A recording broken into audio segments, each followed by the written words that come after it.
देखिए independent of path means first we will prove that curl of f equal to 0. This can be written as independent of path integration f dot dr can be written as independent of path. And if in the question ask that prove that f is a conservative field, then we will also prove this one curl of f equal to 0, right? Question will be changed but the answer will be same. We will prove curl of f equal to 0. And as we know that if curl of f is equal to 0, f is equal to del phi. It's clear? And we also prove that f dot dr equal to d phi. Then we will find out phi as we find earlier in vector differentiation. Okay. If we put this f dot dr d phi in the given integrations, then this is integration a to b d phi and phi from a to b. The answer will be phi at point b minus phi at point a. I take an example. Let us suppose a vector a is given as this one, and we have the three questions. Prove that the given integration is independent of path. For proving this independent of path, we will prove that curl of a equal to 0. Clear? It may be possible some case a dot dr. There is written directly as like a1 dx, a2 dy, a3 dz. Can we find vector a? Easily we can find vector a. Replace dx, dy, dz as I, j, k. We can find the vector a. Clear? So first we will prove that curl of a. This is equal to 0. So curl of a is equal to, you can write this I, this j, this k, and this del y del x, this del y del y, and this del y del z. Okay. I component is 2xy plus z cube. J component is x square and k component is 3x z square. Okay. Can we prove this is equal to 0? ये prove हो जाएगा? You can see I component 0. When you differentiate this 3x z square with respect to y 0, this 0. So ultimately we will get the value of this equal to 0. Okay. So we will say the integrations a dot dr will be is independent of path. Independent of path. Clear हो गया? I think there should be no problem. Now we come to point B. As we did earlier in case of irrotational vector functions, right? So we can say vector A can be written as del phi and A dot dr that can be written as del phi dot dr and this can be written as d of phi. Clear है कि नहीं बताएं? हाँ कोई problem तो नहीं है भाई बताएं? It's okay. So we can write this d phi equal to 2xy plus z cube dx plus x square dy plus 3x z square dz. We want to find out the value of phi. ये आपको do you remember this one? How to find the phi? हाँ भाई remember है क्या? So as I said earlier that just leave 3 line and write phi equal to partial integration of this without repetition. तो 2xy dx 2xy dx का integration क्या हो जाएगा बताएं? 2xy dx. Write this x square y, okay, z cube dx x z cube plus x square dy x square y. It's come earlier. Leave this one. 3x z square dz. Integration of this is x z cube. It's already comes to this plus c1. Right about this line integrate both side. Okay, you can write this, and above line you can write d of this one. So d of x square y plus d of x z cube. We can find phi directly. कोई confusion है तो बताएं.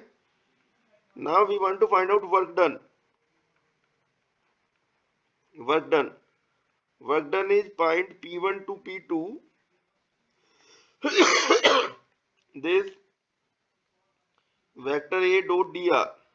इस clear और note बताएं. क्या मेरी बात आपको क्लियर हो रही है क्या भाई? And this can be written as P1 to P2.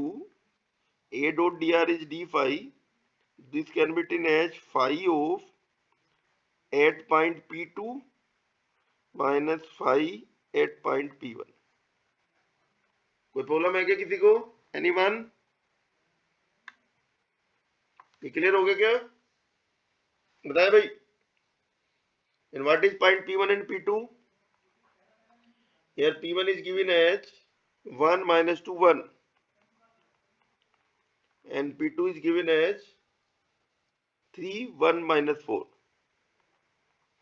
3 1 sorry 4. Put the point here in this curve. 1 minus 3 1 4. 3 1 4 रख दे भाई, क्या हो जाएगा बताएं?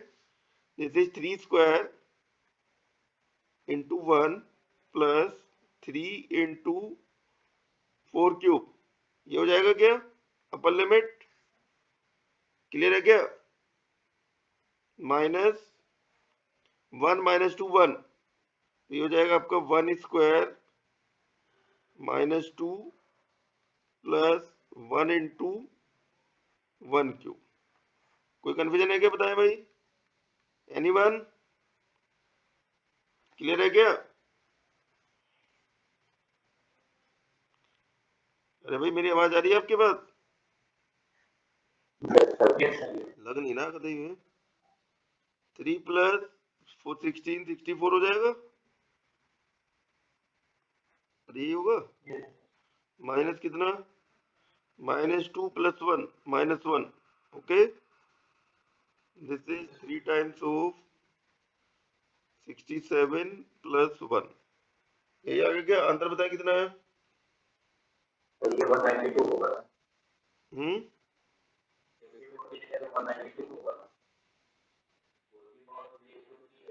थ्री बार ले लिया मैंने.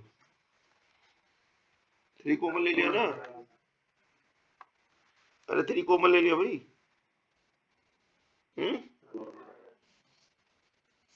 तो आगे 202 आ गया, तो आंसर इज 202. बताएं स्टेप क्लियर हो गया क्या आपको?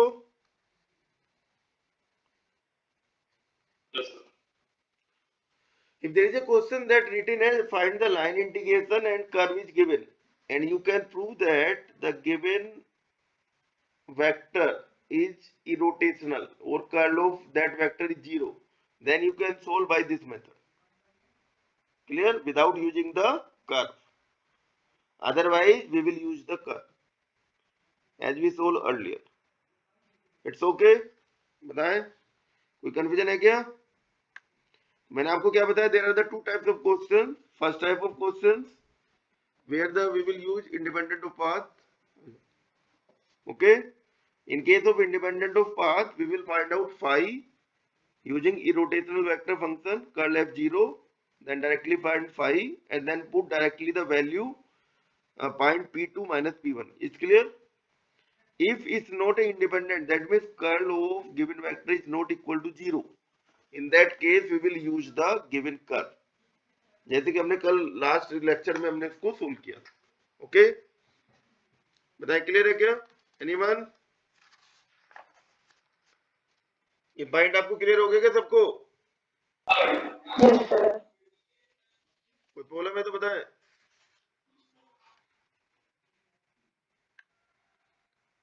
नेक्स्ट चलते इसमें surface integration.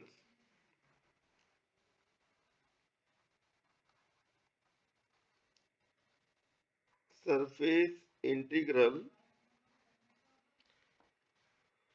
if I have the integrations, double integration s f dot ds, where s denotes the surface, or this can be written as, this also can be written as double integration on given surface f dot n cap ds. Both are the same thing, where n cap is the unit outward unit normal vector. n cap क्या है मेरे पास, outward unit normal vector to given surface, given surface. Is clear? कैसे find out करेंगे n cap, बता सकते हैं क्या? एन कैप, अगर आपको एन कैप फाइंड आउट करना हो, we will find out del of S upon modulus of del S. हमने फाइंड आउट किया था कि वेक्टर डिफरेंशिएशन में कोई कंफ्यूजन है क्या? हाँ भाई, clear? To integrate this one, we will convert ds in terms of xy, yz or zx. You can say this ds is equal to dx dy upon n cap dot, which coordinate is remaining z. So you can write n cap dot z. n cap dot z का क्या होगा, k. So you can write n cap dot k, or you can write this dx dz. What should be here? Can you tell me? n cap dot j. कोई confusion तो नहीं है भाई? Anyone? क्या मेरी बात क्लियर हो रही है क्या आपको? हाँ भाई, क्लियर है क्या? this one, or you can also write this dy dz upon n cap dot I, where this dx dy upon n cap dot k. What do you meaning of this one? This is the projections of given surface S in xy plane. This means the projection in xy plane, xy plane projections. मेरी बात clear है क्या? हाँ भाई बताएं. xy plane projection, this is xz plane, this is yz plane, right? According to questions, we will find out the projections and then put the value here, and then we can solve the double integrations. बताएं, क्या मेरी बात आपको clear हो गई क्या? भाई बात क्लियर हो रही है क्या आपको? कोई कंफ्यूजन है तो बताएं. यस कि नो?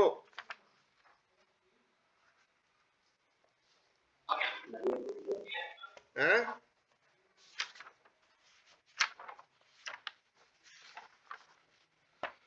अब now question is this, that which projection we will take?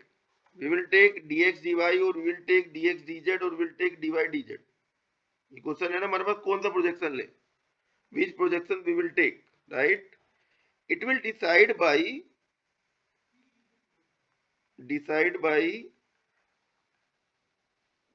f dot n cap. इसके बेस पे आपको डिसाइड करना है. मेरी बात क्लियर हो रही क्या? अगर f dot n cap ये मेरे पास लेटर सपोज एक्स वाई का फंक्शन है, फंक्शन ऑफ एक्स वाई. किसका फंक्शन है? X y, functions of xy, then we will take dx dy projection. If this is a function of yz, then we will take dy dz. If the functions of xz, then we will take dx dz. क्या मेरी बात आपको clear हो रही है क्या? हाँ भाई, बात समझ में आ रही है क्या? अरे कुछ समझ में आ रहा है क्या? कुछ बोलोगे तब तो बात बनेगी भाई. हाँ बिल्कुल, ये मान लोगे कि सर हमारे तो कोई मतलब नहीं है, आप देखते जाइए तो थोड़ी काम हो जाएगा. बताएं. इतनी बात क्लियर हुई कि नहीं हुई है बताइए।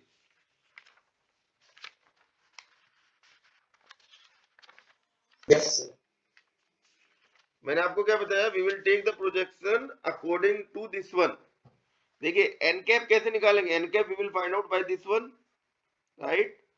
तो अब हमारे पास अगर ये एक्स वाई में आया है तो हम पूरे इंटीग्रेशन को एक्स वाई में ही करेंगे ना, राइट। तो हम इसे पहले वाला प्रोजेक्शन ले लेंगे। अगर मान लीजिए फंक्शन हमारा एक्स जेड में आ जाए तो दूसरा ले लीजिए, ये आ जाए वाई जेड में आ जाए तो ये वाला ले लीजिए, राइट। एन कैप के according, F dot N cap के according we will decide. Clear है। अगर तीनों में से कोई भी ना हो पाए, ये मेरे पास एक्स वाई जेड तीनों वेरिएबल का फंक्शन आ जाए, then we can take any one and then put the third variable from the surface S. We can put the value of any variable from given surface. Any variable from S. अगर हमारे पास ये पूरा ऊपर वाला सारे case क्या हो जाए, आपके फेल हो जाए, तो आप ऐसा कर सकते हैं। क्या मेरी बात क्लियर हो रही है क्या आपको? हाँ भाई, बात समझ में आ गई क्या? क्वेश्चन सोल्व करेंगे तो ये आपको समझ में आ जाएगा इसमें, राइट। इसी में हमारे पास देखिए नेक्स्ट है Stokes theorem.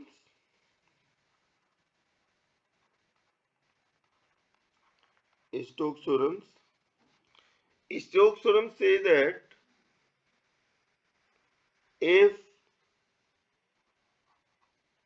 S is a open surface,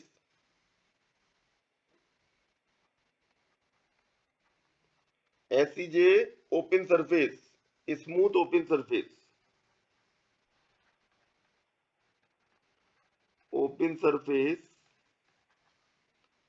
bounded by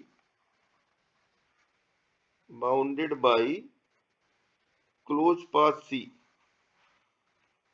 bounded by closed path C. In that case, F dot dr, C F dot dr, that is equal to double integration S curl F dot n cap ds। Theorem समझ में आएगी आपको? हाँ भाई, क्या मेरी बात clear हुई क्या? Where n cap is the perpendicular to given surface S, n cap क्या है आपके पास? perpendicular to given surface S. This Stokes theorem, if we take only the two variable, will convert as a Green theorem. आपने जो green theorem पढ़ी है अभी हमने last lecture में डिस्कस किया था, दिस स्टोक्स थ्योरम और ग्रीन थ्योरम दोनों सेम है। कैसे?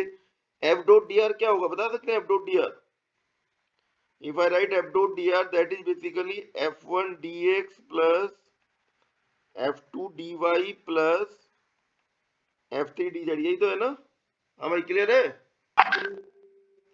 इन Green theorem we discussed up to this one f1 f2, mn इसी को तो माना था, f1 को m माना था, वहां पे लेट सपोज किया था, एंड f2 को क्या सपोज किया था? n सपोज किया था।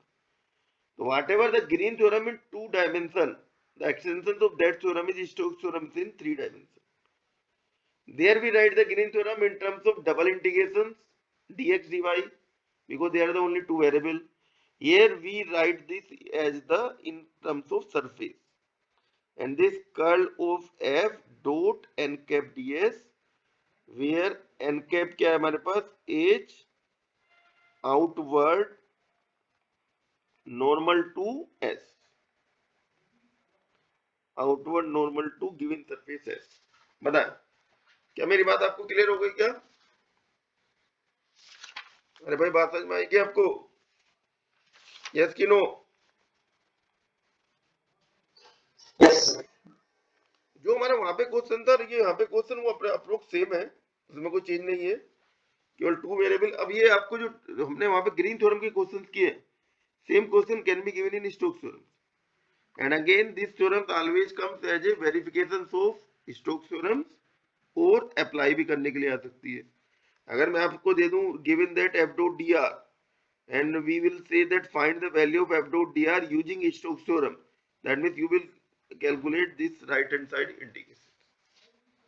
हमें क्या करना है, कैलकुलेट, हमें राइट हैंड साइड का इंटीग्रेशन को कैलकुलेट करना पड़ेगा. इज इट क्लियर और नोट बताएं? क्लियर है क्या?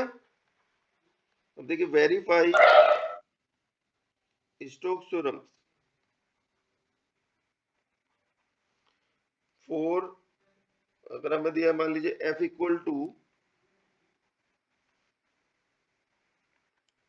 2xy minus x square i minus x square minus y square j, ये आपको गिवन है. And C is the boundary enclosed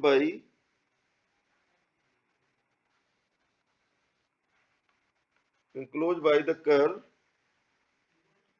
y square equal to x and x equal to y square. लेकिन Stokes theorem we discuss this one is close open surface, लिखा है ना open surface. देखिए open surface का meaning क्या है समझ लीजिए. जैसे मान लीजिए मेरे पास, आपके पास ये दिस वन, ये क्या है आपके पास, this is the half sphere, ठीक है ना, हेमिस्फीयर है. इस हेमिस्फीयर में ये जो सरफेस है, ये वाली सरफेस, ये तो है ओपन. एक कटोरा देखिए, कटोरा आपके पास, उसकी जो एज है, ये जो एज है दिस वन, ये तो क्या होगा, सी होगा, दिस इज सी. यानी जो पूरी सरफेस है ये क्या होगा मेरे पास, एस होगा. मेरी बात क्लियर हो रही है क्या? For example let us suppose we have a cuboid. अगर मेरे पास मान लीजिए क्यूबॉइड हो, ये आपका क्यूबॉइड है दिस वन, ये क्यूबॉइड है. इस क्यूबॉइड में how many surface are there, there are the 6 surface. 6 है कि नहीं है? हाँ भाई. we'll suppose that by default let us suppose this surface is open. Lower वाली सरफेस को अगर हम ओपन मान लें तो लोअर वाले पे आप क्या निकालोगे, लाइन इंटीग्रेशन निकालोगे. राइट सरफेस को आप क्या निकालोगे, सरफेस इंटीग्रेशन निकालोगे. और सबका सम करके आपको फाइंड आउट होगा. क्या मेरी बात समझ में आ रही है क्या? हाँ भाई, क्लियर हो गया कि नहीं हुआ बताएं. जैसे मान लीजिए सर्किल है, ये मेरा डिश है, डिश. तो डिश में क्या हुआ, ये बाउंड्री तो क्या हो गया, सी हो जाएगा. और ये पूरी डिश क्या हो जाएगी मेरे पास, whole dish is the surface हो जाएगी. क्लियर है कि नहीं बताएं? मेरा पॉइंट क्लियर हो रहा है क्या? जैसे मान लीजिए ट्रायंगल है दिस वन, आपको इसमें ये दिस थ्योरम अप्लाई करना है. तो इस केस में क्या होगा, ये जो ट्रायंगल है एक्स वाई प्लेन में, इसकी जो एज है दिस वन, ये हो जाएगा सी. उस ट्रायंगल की अगर आप लिमिट ले लें तो क्या बन जाएगा, एस बन जाएगा. इन दिस केस ये जो ds है आपका, ये ds dx dy में कन्वर्ट हो जाएगा डायरेक्ट. अगर 2 डायमेंशनल फिगर होगी तो डायरेक्ट इसको dx dy लिख देंगे. मेरी बात क्लियर हो गई क्या भाई? बात समझ में आई कि नहीं आई बताए? इसके अंदर क्या है कि हम ज्यादा टिपिकल क्वेश्चन ना करके अगर इजी क्वेश्चन ही देख ले, कम से कम अगर मान लो स्टोक्स थ्योरम आ जाए लिख के. मान लीजिए मुझे कुछ नहीं आता, कम से कम मैं थ्योरम का स्टेटमेंट तो लिख ही सकता हूँ ना. Can we write the statement of theorem? देख सकते हैं कि नहीं बताएं? थ्योरम का स्टेटमेंट में तो कोई प्रॉब्लम नहीं है ना हमारी पास. तो ये यहाँ पे कहा आपने, ये इसकी फिगर बनाई आपने, this is the figure, this y square equal to x and x equal to y square. दोनों सेम हो गए क्या? सेम हो गया. x square equal to y, ये है y square equal to x, ये हो जाएगा y square equal to x. ये क्वेश्चन किया भी था हमने कल, अगर याद हो आपको, ये लास्ट लेक्चर में डिस्कस किया था ना. एंड ये हो गया हमारे पास this one, like this. Okay, जो हमने लास्ट क्वेश्चन में डिस्कस किया था, और यहाँ पे क्या चेंज है, वहां पे आपका डायरेक्ट डबल इंटीग्रेशन था, पार्शियल डेरिवेटिव से निकालना था. यहाँ पे आपको कर्ल एफ से निकालना है. मेरी बात समझ में आ रही है क्या? अरे बात क्लियर है क्या भाई? यस कि no? Yes sir. A B C, बाकी तो आपका लाइन इंटीग्रेशन तो सेम ही रहेगा. अब अगर मैं राइट हैंड साइड की बात करें तो राइट हैंड साइड के लिए मुझे क्या चाहिए, पहले कर्ल एफ चाहिए. Curl of F, curl F निकाल दीजिए इसका. बताइए कर्ल एफ क्या आएगा इसका. ये हो गया मेरे पास आई जे कि कर्ल एफ तो सब निकाल ही सकते हैं ना भाई, कर्ल एफ फाइंड आउट कर सकते हैं कि नहीं, बताएं। Yes, sir. तो कर्ल एफ मैंने निकाल दिया, इसमें यहाँ पे फंक्शन रख दिया आपका 2xy माइनस एक्स स्क्वायर, ये रख दिया minus of x square minus y square, ये हो गया 0, निकल जाएगा इसे। हाँ भाई, फाइंड आउट कर लोगे। Yes, sir. इसकी वैल्यू आ गई मेरे पास चेंज करके, this is equal to minus 4x आ गई, दिस फाइंड आउट हो जाएगा। What is n cap, n cap क्या होना चाहिए पता है, एन कैप क्या हो जाएगा इसमें, एक्स वाई प्लेन का एन कैप क्या होगा बता सकते हो क्या, एन कैप हो जाएगा इसमें के कैप। ये बात समझ में आ गई क्यों हुआ के कैप, परपेंडिकुलर क्या होगा एक्स वाई का, जेड ही होगा ना। हाँ भाई, Yes, sir. Yes, sir. Yes, sir. अब अगर हम इसमें राइट हैंड साइड लिखे तो राइट हैंड साइड क्या हो जाएगी, राइट हैंड साइड हो जाएगी मेरे पास double integration S curl of F dot N cap d S, यही था ना। ये आगे देखिए डबल इंटीग्रेशन एस, जब आपको इसको के साथ में डॉट प्रोडक्ट करोगे तो 1 हो जाएगा कि नहीं, क्लियर है, तो हो जाएगा माइनस ऑफ 4x ds। अब मुझे एक बात बताएं, सरफेस एक्स वाई प्लेन में है और एक्स वाई प्लेन में ही इसका हमें प्रोजेक्शन चाहिए। अब देखिए वहां पे हमने कहा था कई सारे हमारे पास फार्मूला था, तो मैंने कहा ds equal to dx dy upon n cap dot k, यही तो कहा ना। हाँ भाई, तो k डॉट के तो 1 हो गया, हुआ कि नहीं, तो this can be written as minus of 4 times of this. अब हमारा एक्स वाई प्लेन में हो जाएगा x dx dy, बताए क्या मेरी बात समझ में आएगी क्या आपको, बताए क्लियर हुआ कि नहीं, एनीवन। Yes, sir.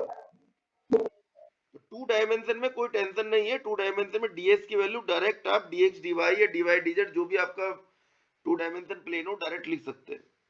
तो ये मैंने आपको बता दिया कैसे फाइंड आउट होगा, एन कैप डॉट के, एन कैप भी के है, के डॉट के तो 1 हो गया कि नहीं हो गया, तो dx dy बचेगा, क्लियर है।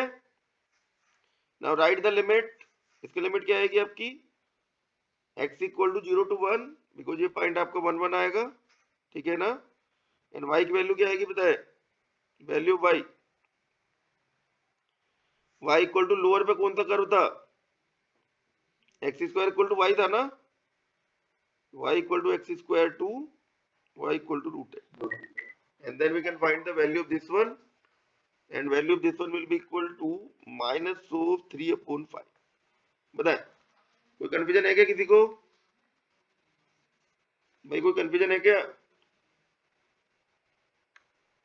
मेरी बात आपको क्लियर हुई कि नहीं, बताएं। Yes, sir. इसकी left hand side find out हो जाएगी पहले की तरीके से, left hand side find out कर लोगे, यस कि नो, Yes, sir. हो जाएगी पक्का। Yes, sir. तो उसको फाइंड आउट करके हम यहाँ से फाइंड आउट कर लेंगे, वैल्यू आ जाएगी मेरे पास, वेरीफाई कर दोगे। अगर आप मान लो ना भी कर पाए फॉर एग्जाम्पल, राइट, तो how many marks you will get, out of 10 6 marks आपको कम से कम मिल जाएंगे। कर पाओगे कि नहीं, इतना इतना तो हो ही जाएगा ना, एक पार्ट हमने कर दिया, थ्योरम लिख देना, थ्योरम का स्टेटमेंट लिखना है, थ्योरम का स्टेटमेंट लिख दोगे, write the statement, write Stokes theorem here, always आपको स्टोक्स थ्योरम लिखना है, ठीक है। स्टोक्स थ्योरम यहाँ पे write the Stokes theorem, then take right hand side, prove that means more than 50%, that means 60% out of 10 6 marks we will get। बताएं ये question कर सकते हैं किसके, भाई सिंपल क्वेश्चन कर पाएंगे क्या, यस कि no, Yes, sir. Yes, sir. कोई भी प्रॉब्लम है तो बताएं, कोई प्रॉब्लम है क्या भाई, एनीवन? बताओ भाई, जल्दी से बताओ, फर्स्ट मोड बताओ मुझे, क्लियर हुआ कि नहीं हुआ बात? कोई प्रॉब्लम है तो बताए। Sir clear. पक्का क्लियर है ना? अब देखिए, तो इसमें मैं ज्यादा मैं आपसे नहीं वो एक्सपेक्ट कर रहा हूं, मैं आपसे केवल इतना चाह रहा हूं कि आप थ्योरम का स्टेटमेंट लिख दे, कोई भी एक साइड सोल्व कर दे, जो भी आपको इजी लगे। कर पाओगे? है भाई? Yes sir. Verify Stokes theorems. देखिए जैसे कह रहे हैं verify Stokes theorems, f is given as y minus z plus 2 I plus yz plus 4 j minus xzk and s आपको सरफेस दिया है, s is open surface. Always आपको lower वाली सरफेस को ओपन लेना है, ठीक है ना? Of cube by default lower लेंगे, अदरवाइज जो भी गिवन हो वो ले लेंगे। ये दिया देखिए x0 y0 z0 x2 y2 z2। अब बताइए क्वेश्चन क्लियर हो रहा है क्या आपको? क्या क्वेश्चन समझ में आ रहा है? क्या क्वेश्चन दिया है? तो सबसे पहले तो हम क्या करेंगे, यहाँ पे एक फिगर बना लीजिए, दिस वन, ये आपके पास है, तो यहाँ से मैंने बना लिया दिस वन, दिस वन। बना लोगे? हाँ भाई, यस सर। ये मैंने यहाँ पे क्यूब बना दिया। कोई कंफ्यूजन है क्या? ये एक्सिस ले लेंगे x, इस एक्सिस को ले लेंगे y, इस एक्सिस को ले लीजिए z। ओके? हाँ जी। O A B C D E F G. ये मेरा पॉइंट क्लियर हो गया क्या सबको? बताएं। हाँ भाई, क्लियर है क्या? And we suppose that open surface जो इसकी होगी, दैट इज क्या होगा आपके पास, लोअर सरफेस जो है O A B C, this is the open surface and rest will be the close surface. क्या मेरी बात क्लियर हो गई क्या? हाँ भाई। तो स्टोक्स थ्योरम आपको क्या कहेगी इसमें, F dot D R that is equal to double integration S curl F dot N cap DS. अब मुझे बताएं कि एस सरफेस क्या होगी इसमें, what should be S surface S? कौन बताएगा? बता सकते हैं क्या होगा एस सरफेस क्या होगी? How many surface we will take? एक क्यूब ले लीजिए, क्यूब तो देखा होगा आपने। How many surface in the cube? कितनी सरफेस होती है बता सकते हैं क्या? अरे कितनी सरफेस होंगी भाई? तो मैंने कहा ये S1 है मान लो, इसको मान लेता हूं S2, ठीक है? ये मान लीजिए S3, इसके अपोजिट मान लीजिए S4, ठीक है ना? और ये जो आपकी फ्रंट वाली है, फ्रंट वाली, उसको मान लीजिएगा S5 फ्रंट। फ्रंट का मतलब हो गया, इसका नाम लिख देता हूं मैं आपके पास, ए बी ई डी। इसको मान लेते हैं S6, और जो पीछे वाली सरफेस है that is O C F G, इसको मान लेते हैं S5। मेरी बात क्लियर हो गई क्या? सरफेस समझ में आ रही है क्या सारी की सारी? हाँ भाई, क्लियर है क्या? Yes sir. तो यहाँ पे जो आपके पास नीचे वाली सरफेस है S1 तो ओपन है, इस पे आपको इंडिकेटर नहीं निकालना है। तो S जो होगा वो होगा मेरे पास यहाँ पे S2 plus S3 plus S4 plus S5 plus S6। 5 surface पे निकालना पड़ेगा सरफेस इंटीग्रेशन, ठीक है? वो लाइन इंटीग्रेशन कहाँ पे निकालेंगे? लाइन इंटीग्रेशन आप निकालेंगे S1 पे। मेरी बात क्लियर हो गई क्या? ये जो लाइन इंटीग्रेशन है इसके लिए आप निकालेंगे OC, इसको एंटी क्लॉकवाइज चलते हैं यहाँ से, this one, this one, this one, this one, ठीक है। तो इसको लिख देते हैं OA plus AB plus BC plus CO। क्या मेरी बात क्लियर होगी क्या सबको? हाँ भाई, तो इतनी बात समझ में आ गई क्या? बात क्लियर है क्या? अब इसमें आपको क्या, कौन सा इंटीग्रेशन इजी पड़ेगा? Line integration. लाइन इंटीग्रेशन निकाल पाओगे इसमें? लाइन इंटीग्रेशन बताएं। सबसे पहले बात करें OA की। OA बताओ क्या है? वाई एक्सिस पे है। OA क्या है? वाई एक्सिस है कि नहीं है? तो वाई एक्सिस का मतलब x इक्वल टू 0 हो जाएगा क्या? dx 0, बिकॉज ये एक्स वाई प्लेन में है। इन सब के लिए हमारे पास, सबके लिए z की वैल्यू 0 रहेगी। z की वैल्यू 0 हो जाएगी सब में, नीचे एक्स वाई प्लेन में हो जाएगी क्या? और ये ओ वाई का मतलब हुआ मेरे पास y की वैल्यू क्या हो जाएगी? y इक्वल टू 0 टू 2, क्योंकि एज इसमें 2 दिया है, यहाँ पे दिख रहा है 2। क्लियर है क्या? AB के लिए बताएं, कौन बताएगा AB के लिए क्या होगी? AB की लाइन की इक्वेशन क्या होगी? AB पे थोड़ी y 0 होगा बेटा। ये है ना, ये यहाँ से यहाँ तक, ये वाली लाइन, ये लाइन y इक्वल टू 0 तो x एक्सिस होगा। इसके पैरेलल लाइन है ना, कितनी डिस्टेंस पे? 2 डिस्टेंस पे, 2 डिस्टेंस पे है कि नहीं? तो y इक्वल टू 2 हो जाएगा AB के लिए। हाँ भाई, y इक्वल टू 2 हो जाएगा AB के लिए। बोलो भाई, बात समझ में आई कि नहीं आई? y इक्वल टू 2 आप रख दोगे तो dy क्या हो जाएगा? 0, और x की वैल्यू कहां से कहां तक? 0 से 2 हो जाएगा। हाँ भाई, क्लियर है क्या? अब आ जाओ BC। BC के लिए बताओ, BC बताइए भाई।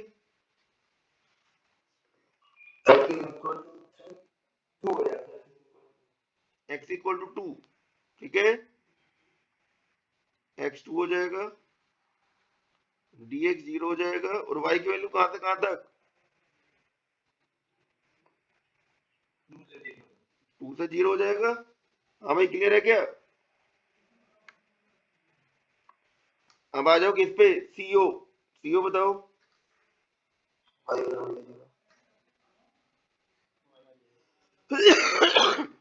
y 0, dy 0, x की वैल्यू कहां से कहां तक है? 2 टू 0। और सब के अंदर z की वैल्यू क्या रखनी है? 0 रखनी है। बताओ क्या हो पाएगा क्या? सारे इंडिकेटर निकल जाएंगे? हमें निकल पाएंगे कि नहीं बताएं?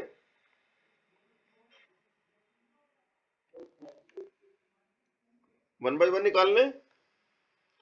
पहले निकाल लीजिए A डॉट dr। इंटीग्रेशन है मेरे पास y minus z plus 2 dx, है ना, plus y z plus 4 dy minus x z d z. कोई प्रॉब्लम तो नहीं है भाई? ये इंटीग्रेशन है। तो सबसे पहले निकालो OA। OA के लिए बताओ भाई, जेड की वैल्यू तो सब में 0 रखते हैं, तो जेड की वैल्यू तो 0 रखते हैं सबके लिए। पहले जेड की वैल्यू तो 0 रखी थे, क्यों भाई? For all path Z 0 D Z 0, ये तो पहले 0 रखी थे कम से कम। क्या आ जाएगा बताओ इंटीग्रेशन? इंटीग्रेशन कन्वर्ट हो जाएगा मेरे पास y minus two D x, easy integration होगा, डिफिकल्ट नहीं होगा, प्लस 4 dy, यही रह जाएगा क्या? अरे ठीक है भाई, अब एक एक करके फटाफट सोल्व कर देते हैं। ओ ए,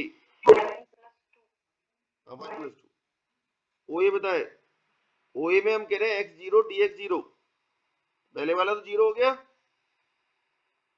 इंटीग्रेशन क्या हो गया, y equal to zero to to zero plus 4 dy, यही हुआ ना? हमें क्लियर है क्या? क्या आ गई वैल्यू, 8 आ गई। अरे ठीक है, अब आ जाइए ए बी, ए बी पे बताए, ए बी के लिए चाहिए x equal to zero to two, और y जहां भी हो उसकी जगह 2 रख दीजिए,